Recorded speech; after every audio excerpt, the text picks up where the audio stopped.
when I tell you that Dr. Mitchell, he's on it, honey.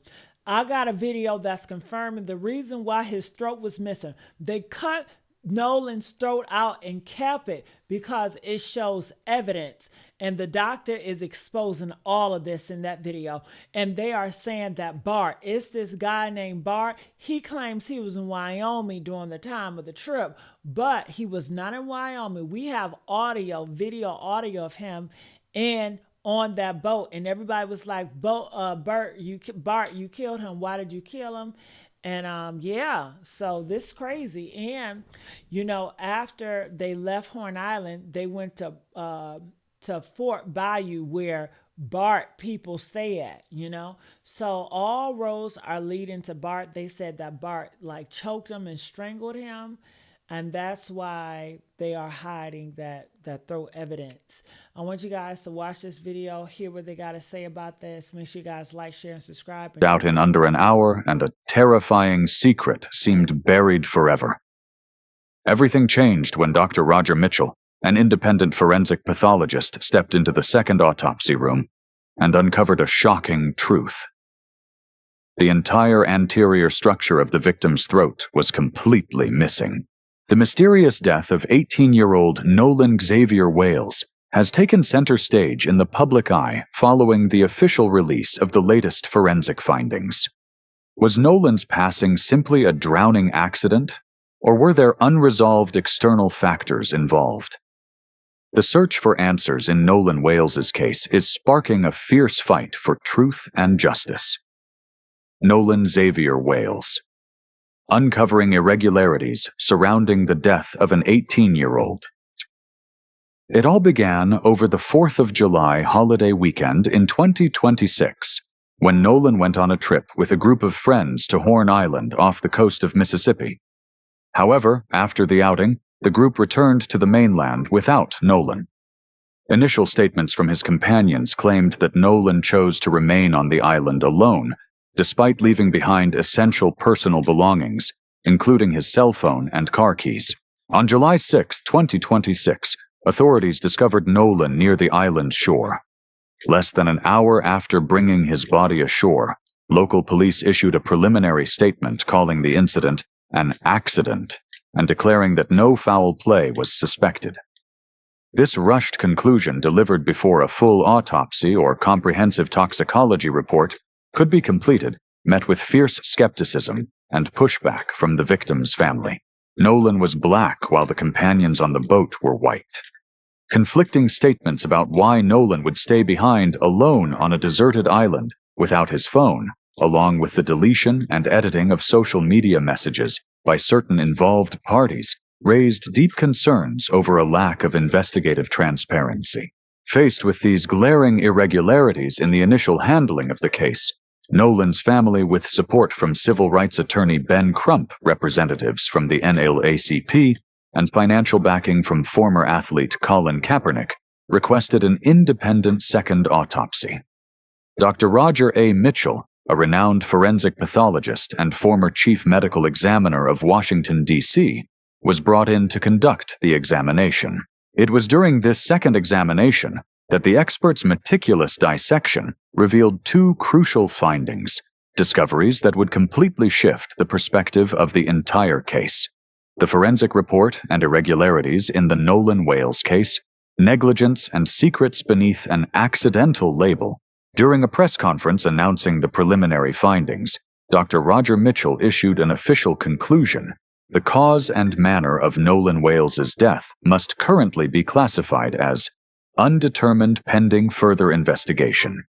Dr. Mitchell and his team highlighted two shocking forensic findings. First, unusual red discoloration on the back of the head, 12x 8 inches.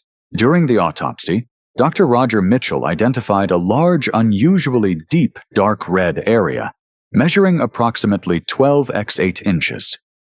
It was situated deep within the soft tissue overlying the occipital bone at the back of the victim's head.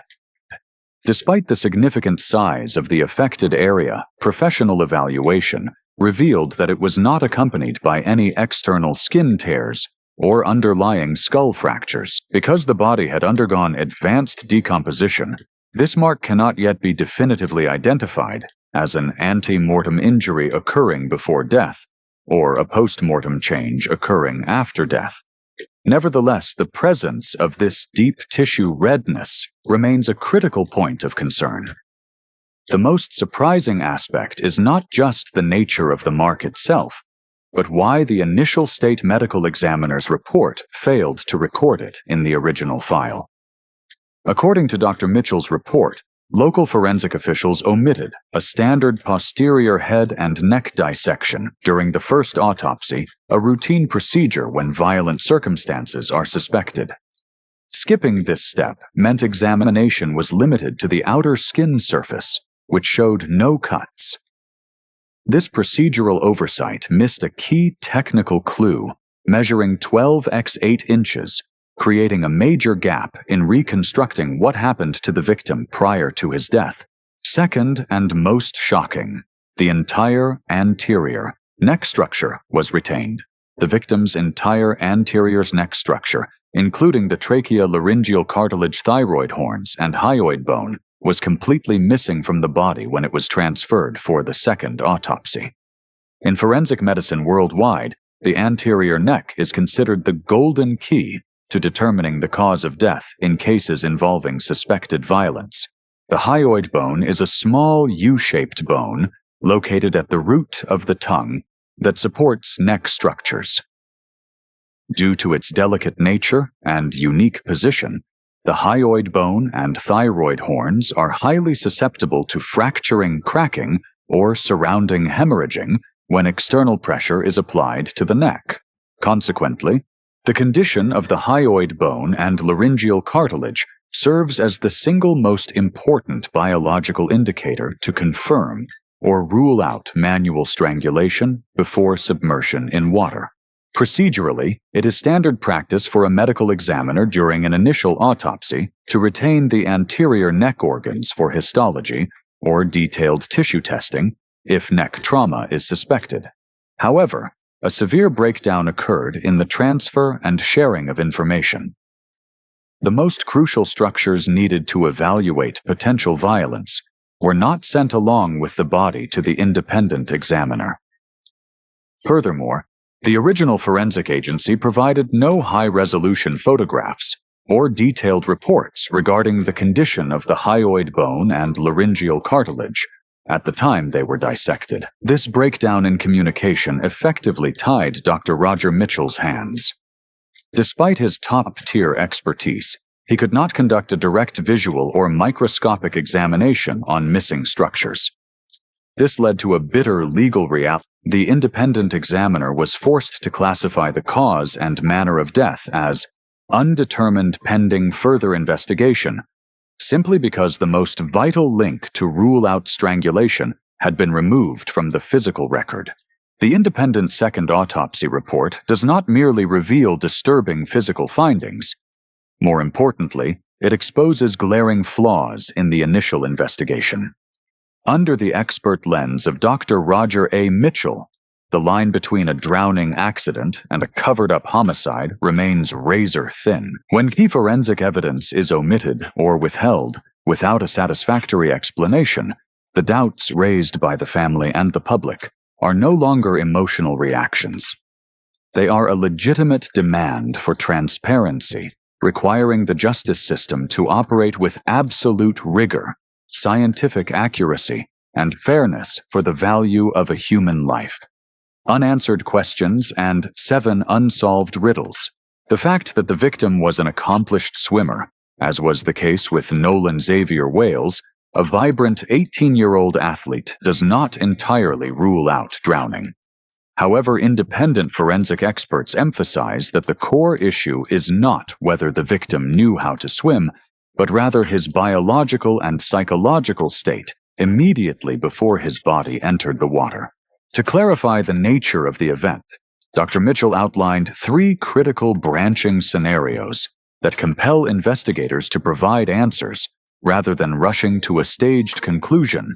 Was Nolan conscious or unconscious before entering the water? If a capable swimmer falls into the water, While fully conscious, natural reflexes drive them to struggle and kick to keep their head afloat. Conversely, if the victim was already unconscious, the body would sink immediately without any defensive response. Did Nolan enter the water voluntarily, or was he pushed? An intentional jump into the water is fundamentally different from being unexpectedly shoved or pursued to the point of falling in. The fact that the victim was found fully clothed, while essential personal items like his cell phone and car keys were left behind, raises serious questions about a potential altercated struggle or conflict prior to the incident. Was there any unnatural violence prior to submersion? This remains the central suspicion. Was drowning the direct cause of death, or was it merely an act to dispose of evidence after the victim had already suffered severe external trauma? Without clarifying these three scenarios, declaring the incident an accident remains a superficial defense that inadvertently covers up potential foul play that may have occurred on shore or on the boat beforehand. To establish a transparent and scientific investigative roadmap, Dr. Roger Mitchell translated these forensic doubts into 7 critical questions. This serves as a mandatory clue map required to determine the exact cause and manner of Nolan Wales's death. What were the exact circumstances surrounding Nolan's entry into the water? This question aims to determine whether coercion was involved. Omitting this question destroys any chance of reconstructing the scene's timeline. What was the exact position of the body when discovered rescuers from the Cajun Navy confirmed the body was found face down and fully clothed? The floating position and post-mortem lividity indicate whether the body was moved or altered after death. Was there water silt or foreign material in the deep respiratory tract? This is vital evidence to distinguish between a true drowning aspirating water into the lungs while alive and body disposal after breathing had already stopped. Was there trauma to the anterior neck structure, which was retained? Checking for injury marks is essential. Because the initial agency retained the neck without transferring it, the theory that the victim was asphyxiated before entering the water remains fully open. Was there intracranial hemorrhage? Determining whether the victim suffered a severe impact, causing brain trauma, potentially linked to the deep red discoloration that led to unconsciousness before entering the water. What were the stomach contents and degree of digestion? Correlating the stage of digestion helps pinpoint the actual time of death, testing the credibility of witness statements regarding Nolan's timeline. What did the toxicology report reveal? Testing checks for alcohol-controlled substances, sedatives, or toxins that could incapacitate defensive capabilities. Lacking toxicology results breaks the entire logical chain of the investigation. Beyond medical doubts, the broader picture surrounding Nolan Wales's death darkens when comparing forensic findings with the actual events on Horn Island. According to initial statements from the companions on the boat, Nolan allegedly chose to remain on the island alone to talk with other individuals. However, this claim immediately faces severe logical inconsistencies. In modern society, a mobile phone is indispensable for an 18-year-old. For Nolan to leave his phone and personal keys on the boat to stay alone on a deserted island directly contradicts normal human behavior. Furthermore, statements from the involved parties reveal glaring contradictions. One female witness insisted that Nolan had boarded the boat to return, while the group of young men on the boat claimed Nolan decided to stay behind. The suspicious loss of text message data, the deletion of social media chat histories by key witnesses, and unresolved questions regarding the boat's GPS tracking data further fuel suspicions of an orchestrated setup. All of these red flags, combined with Dr. Roger Mitchell's 7 unanswered forensic questions, demonstrate that the initial accidental ruling was overwhelmingly premature and unfounded. The fight by Nolan Wales's family is not merely a quest for medical answers, It is a demand for absolute transparency in the face of hidden irregularities. Nolan Xavier Wales's sudden passing is not an isolated incident of cosmic chance.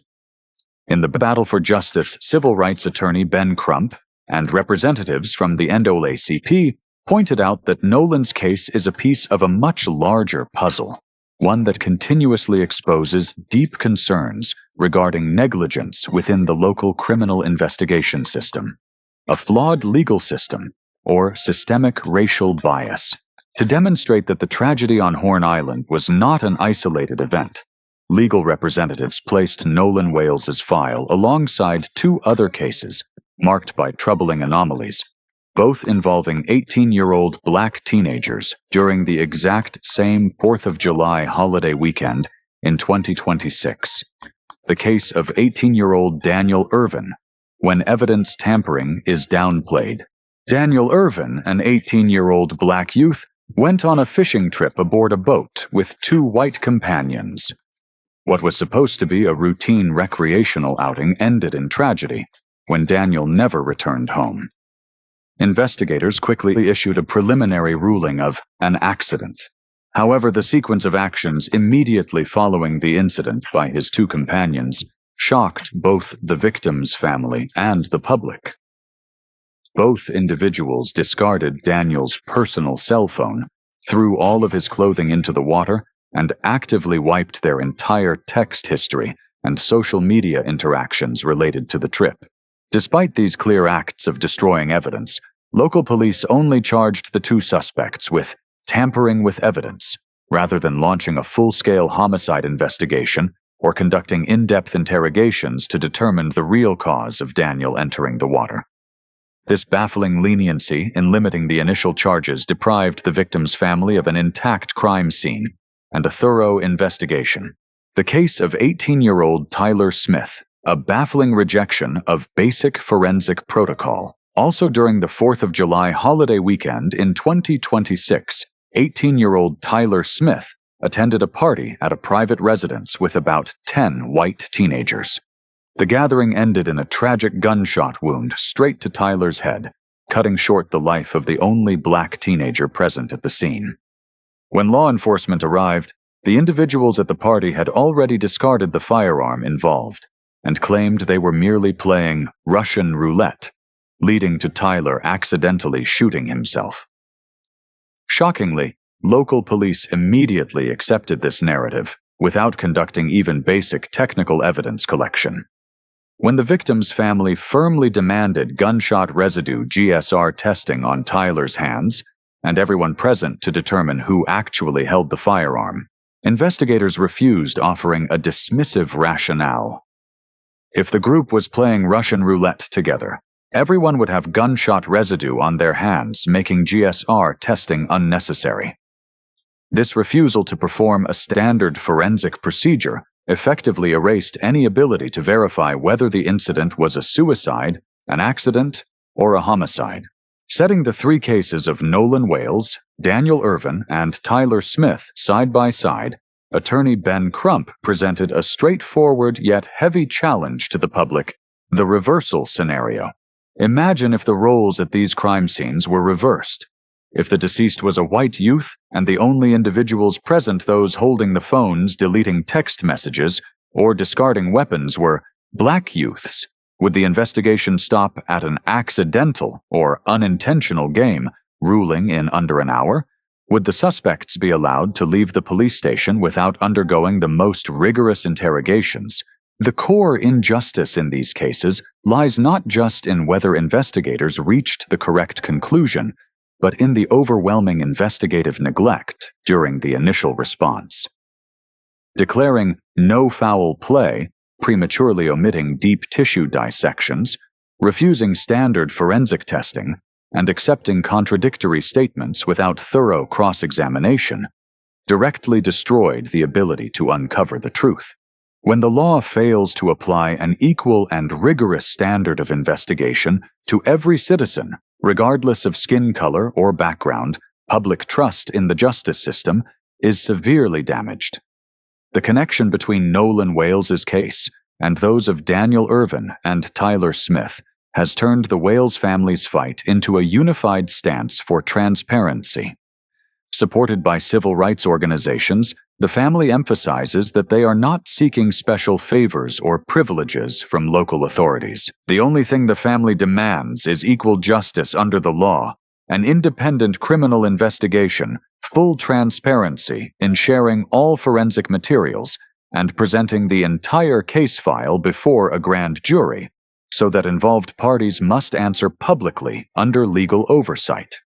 This fight aims not only to resolve the unanswered questions surrounding Nolan Wales's death, but also to prevent careless investigative procedures from happening again in the future.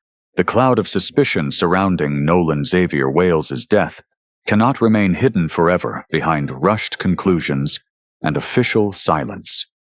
Following the serious irregularities uncovered by Dr. Roger A. Mitchell's independent autopsy, the victim's family and civil rights attorney Ben Crump have entered a new stage of their fight, moving from passive doubt to decisive, hard-hitting legal action. A call to action and the journey for justice. The fight for truth for Nolan Wales is rooted in respect for forensic science and procedural transparency.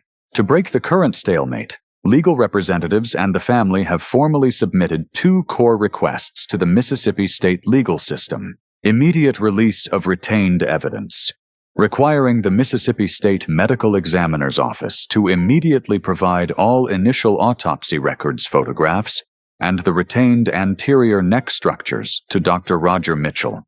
The absence of these key biological organs has directly prevented the independent expert from reaching a final conclusion regarding potential trauma to the neck before submersion. Transparent handling of evidence is not just a legal obligation, it is the ultimate measure of the initial investigation's integrity. Grand jury presentation, requesting that the district attorney immediately present the case to a grand jury and subpoena Dr. Roger Mitchell to testify as an independent expert witness. Bringing these unusual forensic findings from the deep red discoloration at the back of the head to the missing neck structures before a grand jury ensures the case is evaluated objectively, free from local influence or cover-ups. The Flame of History. From Emmett Till to Nolan Wales. The case of Nolan Wales unfolded in the state of Mississippi, a location bearing deep historical scars in the American struggle for equal rights. Standing on this ground, attorney Ben Crump and representatives from the NAACP invoked painful yet deeply resilient historical memories. Mississippi was once the site of the tragic 1955 murder of Emmett Till and the assassination of civil rights activist Medgar Evers. Today, the suspicious passing of Nolan Wales, combined with the rushed investigation by local authorities, once again cuts deep into unresolved questions about fairness within the justice system. Against this backdrop, civil rights organizations and the community have issued an unwavering pledge. The involvement of former athlete Colin Kaepernick in funding the independent autopsy, alongside top-tier civil rights attorneys, serves as a powerful declaration that Nolan's family will never walk this path alone. We will persevere, and continue to persevere. There is zero room for surrender. We will not stop until every corner of the truth is brought into the light. This fight reaches far beyond the boundaries of a single case file. Demanding justice for Nolan Wales means demanding justice for Daniel Irvin, Tyler Smith, and countless other young people whose lives were cut short under questionable circumstances only for their cases to be prematurely closed. Nolan Wales's family is not seeking special favors or privileges from the legal system.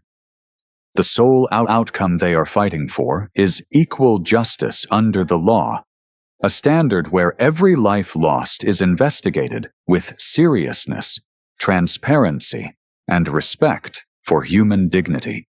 The journey to uncover the truth for Nolan Wales continues, and the light of justice will ultimately dispel the shadows. The truth behind the death of Nolan Wales still holds many unanswered questions, and this story needs to be shared widely so that justice is never forgotten. What are your thoughts?